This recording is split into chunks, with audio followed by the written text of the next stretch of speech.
Ini adalah kisah karomah Kiai Syekh Soleh Darat. Muhammad Soleh Ibnu Umar As-Samarani atau Kiai Soleh Darat lahir di Desa Kedung Jumbleng, Kecamatan Mayong, Kabupaten Jepara pada sekitar tahun 1820 Masehi atau 1235 Hijriah. Dalam kitab-kitab yang ditulisnya, beliau seringkali menggunakan nama Syekh Haji Muhammad Soleh Ibnu Umar As-Samarani. Pemberian nama Darat diselempangkan ke pundak beliau karena tinggal di kawasan dekat pantai utara Semarang, yakni tempat berlabuhnya orang-orang dari luar Jawa. Kini nama Darat tetap lestari dan dijadikan prasasti nama kampung, Nipah Darat dan Darat Tirto. Saat ini Kampung Darat masuk dalam wilayah Kelurahan Dadap Sari, Kecamatan Semarang Utara. Kiai Haji Soleh Darat merupakan sosok ulama yang memiliki andil besar dalam penyebaran Islam di pantai utara Jawa, khususnya di Semarang. Ayahnya yaitu Kiai Haji Umar adalah ulama terkemuka yang dipercaya Pangeran Diponegoro dalam Perang Jawa melawan Belanda di wilayah pesisir utara Jawa. Setelah mendapat bekal ilmu agama dari ayahnya, Soleh kecil mulai mengembara, belajar dari satu ulama ke ulama lain. Tercatat Kiai Haji Syahid Watu Raja belajar kitab fikih seperti Fathul Qorib, Fathul Mu'in, Minhaj Al-Qawim, dan Syarah Al-Khotib. Kiai Soleh Darat menimba ilmu di pesantren-pesantren pada zamannya. Beliau banyak berjumpa dengan kiai-kiai masyhur yang dikenal memiliki kedalaman serta keluasan ilmu batin dan menjadi gurunya.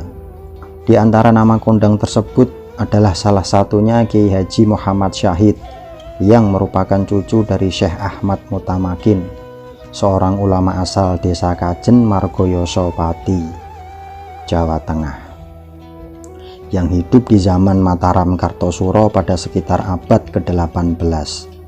Dari syekhnya itulah beliau belajar beberapa kitab fikih seperti Fathul Qorib, Fathul Mu'in, Minhaj Al-Qawim, dan Syarah Al-Khotib. Terdapat catatan bahwa karena kitab-kitab tersebut bukanlah kelas pengantar, maka mempelajarinya tak pelak membutuhkan waktu relatif lama.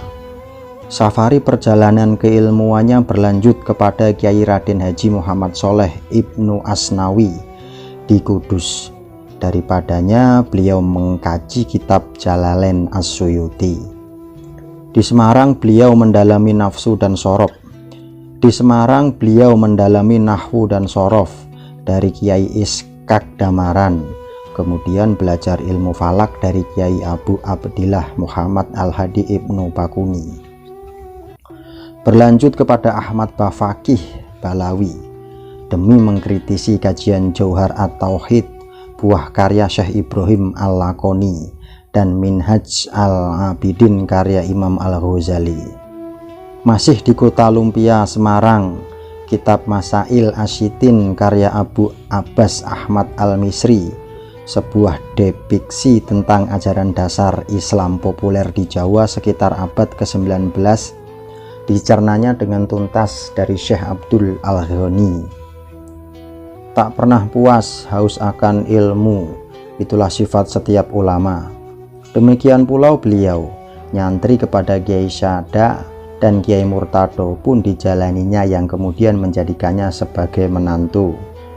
Setelah menikah, Kiai Haji Soleh Darat merantau ke Mekah. Di Tanah Haram dia berguru kepada ulama-ulama besar, antara lain Syekh Muhammad Al-Mukri, Syekh Muhammad Ibnu Sulaiman, Hasbullah Al-Maki, Syed Ahmad Ibni Zainah Dahlan, Syekh Ahmad Nahrawi. Kemudian Syed Muhammad Soleh Ibnu Syed Abdurrahman Az-Zawawi, Syekh Yahid, Syekh Umar Asyami, Syekh Yusuf Al-Misri, dan lain-lain. Karena kecerdasan, kealiman, dan keluasan ilmu serta kemampuannya, akhirnya Mbah Kiai Haji Soleh mendapatkan ijazah dari beberapa gurunya untuk mengajar di Mekah. Selama di Mekah, beliau didatangi banyak murid, terutama dari kawasan Melayu Indonesia. Beberapa tahun kemudian, Mbah Soleh kembali ke Semarang karena ingin berkhidmat kepada tanah airnya. Beliau kemudian mendirikan pesantren di kawasan Darat, Semarang, dan karenanya beliau dikenal sebagai Kiai Haji Sholeh Darat Semarang. Kepada murid-muridnya, Mbah Sholeh Darat selalu menganjurkan agar mereka giat menuntut ilmu. Menurut beliau, inti Al-Quran adalah dorongan kepada umat manusia untuk menggunakan seluruh potensi akal budi dan hatinya guna memenuhi tuntutan kehidupan dunia dan akhirat. Beberapa santri seangkatannya antara lain Kiai Haji Muhammad Nawawi Banten, Syekh Nawawi Al-Jawi, dan Kiai Haji Khalil Bangkalan. Sepulang dari Mekah, Muhammad Kiai Haji Sholeh menghajar di pondok pesantren Darat milik mertuanya Kiai Haji Murtado. Semenjak kedatangannya, pesantren itu sangat berkembang pesat.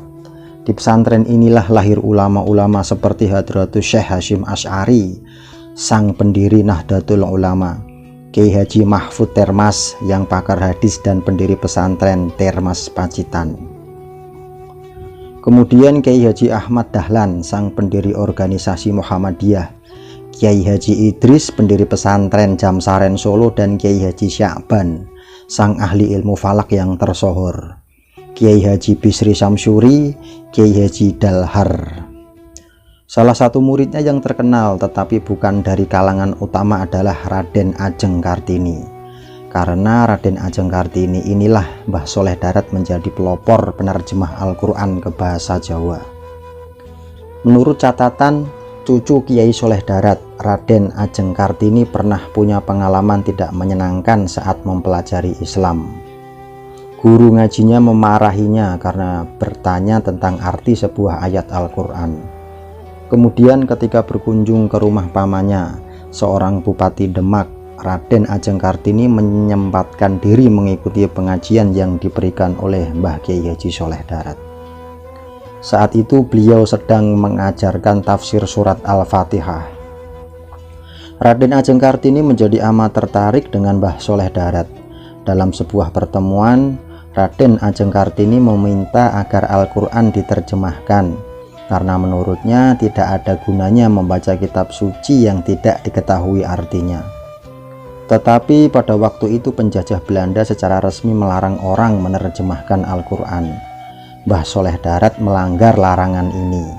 Beliau menerjemahkan Al-Quran dengan ditulis dalam huruf Arab gundul atau pegon, sehingga tak dicurigai penjajah Belanda. Kitab tafsir dan terjemahan Al-Quran ini diberi nama Kitab Faid Ar-Rahman, tafsir pertama di Nusantara dalam bahasa Jawa dengan aksara Arab.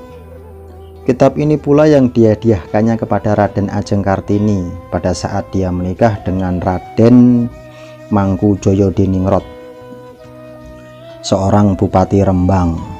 Sebagai wali Allah, Mbah Sholeh Darat juga dikenal memiliki karomah. Makamnya pun menjadi tujuan ziarah banyak orang. Salah seorang wali terkenal yang suka mengunjungi makamnya adalah Gusmik Kiai Haji Hamim Jazuli. Meski meninggal di bulan Ramadan, haul Mbah Sholeh Darat diperingati setiap tanggal 10 Syawal di makamnya, yakni di Kompleks Pemakaman Berkota Semarang. Dikisahkan bahwa suatu ketika Mbah Sholeh Darat sedang berjalan kaki menuju Semarang. Kemudian lewatlah tentara Belanda berkendara mobil. Begitu mobil mereka menyalip, Mbah Sholeh tiba-tiba mogok. Mobil itu baru bisa berjalan lagi setelah tentara Belanda memberi tumpangan kepada Mbah Sholeh Darat. Di lain waktu, karena mengetahui pengaruh Mbah Sholeh Darat yang besar, pemerintah Belanda mencoba menyogok Mbah Sholeh Darat. Maka diutuslah seseorang untuk menghadiahkan banyak uang kepada Mbah Sholeh Darat, dengan harapan Mbah Sholeh Darat mau berkompromi dengan penjajah Belanda. Mengetahui hal ini, Mbah Sholeh Darat marah, dan tiba-tiba beliau mengubah bongkahan batu menjadi emas di hadapan utusan Belanda itu. Namun kemudian Mbah Sholeh Darat menyesal telah memperlihatkan karomahnya di depan orang. Beliau dikabarkan banyak menangis jika mengingat kejadian ini hingga akhir hayatnya. Kiai Haji Sholeh Darat wafat di Semarang pada hari Jumat Wage tanggal 28 Ramadan 1321 Hijriah atau 18 Desember 1903 dan dimakamkan di pemakaman umum Perkota Semarang dalam usia 83 tahun. Demikian adalah sekelumit cerita tentang Kiai Haji Soleh Darat Semarang, dan semoga bermanfaat. Wallahu a'lam bishawab.